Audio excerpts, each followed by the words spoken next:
The concentration of production of rare earth elements outside the United States and other Western countries raises the important issue of supply vulnerability.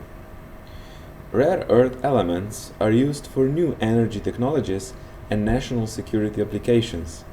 Are Western countries vulnerable to supply disruptions of rare earth elements?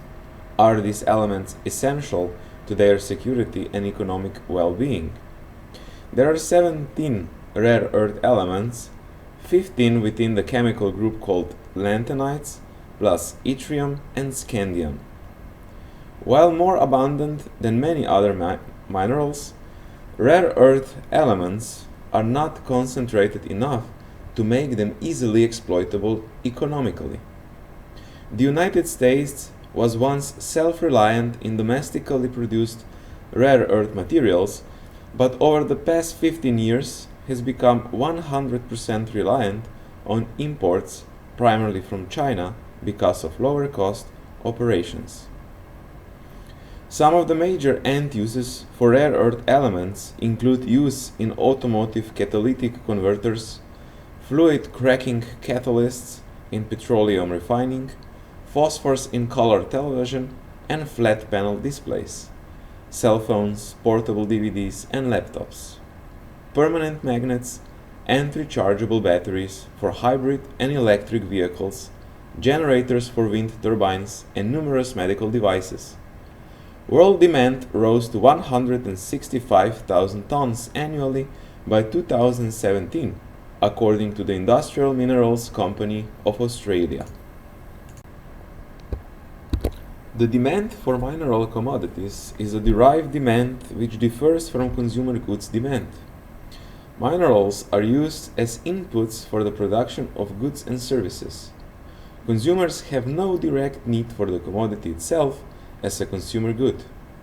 In the case of derived demand, when prices rise, the extent to which the quantity of a material declines depends largely on the degree to which its price increase can be passed on the final consumer, as well as the proportion of the final goods price that is accounted for by the mineral metal commodity. That is, it might depend on the amount of rare earth elements used per unit of output. For commodities that are characterized by derived demand, the demand conditions for the final consumer goods to which they contribute are key factors. The major variables that determine the growth in demand for consumer goods are price and income growth. Manufacturing costs of consumer goods that contain rare earth elements may continue to decline per unit of output even as raw material costs continue to rise.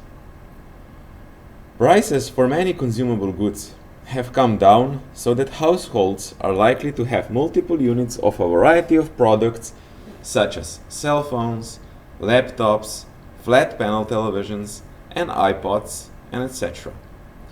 Even with materials efficiencies, where less metal is used per unit of output, there is upward pressure on mineral prices because of overall demand growth and lack of supply capacity. Because the materials intensity, small amounts per unit output, of rare earth elements is relatively low, for most end-use applications, low-cost manufactured goods may contain high-cost materials. This table illustrates China's near-monopoly position in world rare earth production.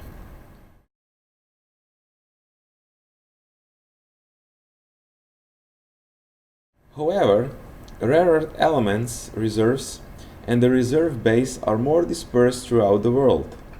China holds 50% of the world's reserves, meaning 55 million metric tons out of 110 million metric tons available.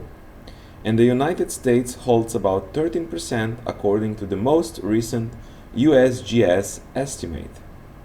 South Africa and Canada, included in the other category, have significant rare earth materials potential according to the USGS. Rare earth materials reserves are also found in Australia, Brazil, India, Russia, South Africa, and Malaysia. Access to a reliable supply to meet current and projected demand is an issue of concern.